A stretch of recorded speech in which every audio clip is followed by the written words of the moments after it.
في ازمه حاليا في النادي الاهلي، الازمه اللي انا كنت خايف منها واي حد كان خايف منها، اللي زيزو عملها في النادي الاهلي. الازمه الماليه اللي زيزو عملها، مش النادي الاهلي مثلا خلص فلوس، لا، الازمه الماليه مع اللاعبين. واول ازمه حصلت مع قائد الفريق رامي ربيعه. المفروض احنا كنادي اهلي ما نعرضش عليه نفس الراتب اللي كان عايزه من الزمالك. مثلا كان عايز من الزمالك 90، احنا مش هندي 90، احنا اخرنا 30. هو ده كحد ادنى لجميع اللاعبين، لكن احنا ما نروحش نعرض عليه 90. فلاعب زي رامي ربيعه يقول لك انا ليا معاك تاريخ وده كله، وفي الاخر هتديني، عايز تديني مثلا 20 15. ماشي، مستوى رامي ربيعه مش اللي هو عالي، لكن ده لاعب كبير برضه لازم تقدره. مش ان انت تروح تجيب لاعب هو عنده 30 سنه زيزو، يعني مش عنده 25 سنه عشان تروح تديله المبلغ ده. فدي اول ازمه.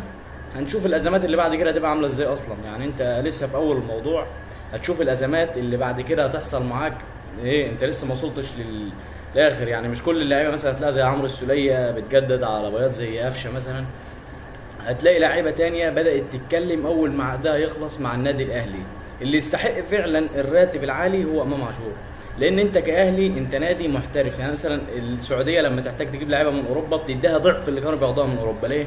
لان هيلعبوا في مستوى اقل، لكن مش هيلعبوا مثلا في دوري الابطال، مش هيلعبوا في دوري اسباني، مش هيلعبوا في دوري ايطالي، هيلعبوا في مستوى اقل، فلازم ياخدوا فلوس اكتر.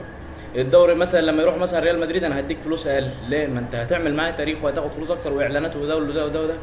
لكن انت مثلا لما هو نفس الاهلي كده، الاهلي غير الزمالك. انت هتروح الاهلي هتلعب كاس عالم للانديه، هتلعب افريقيا على طول وهتاخدها كمان، مش هتلعب بس.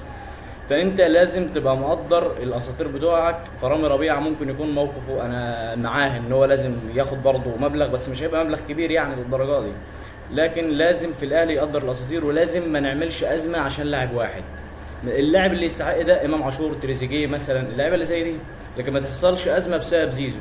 يا ريت نكون فهمنا الكلام ده ووصلنا لاخر الحلقه، ويا ريت تكون عجبتكم. ما تنساش الاشتراك في القناه واللايك. السلام عليكم.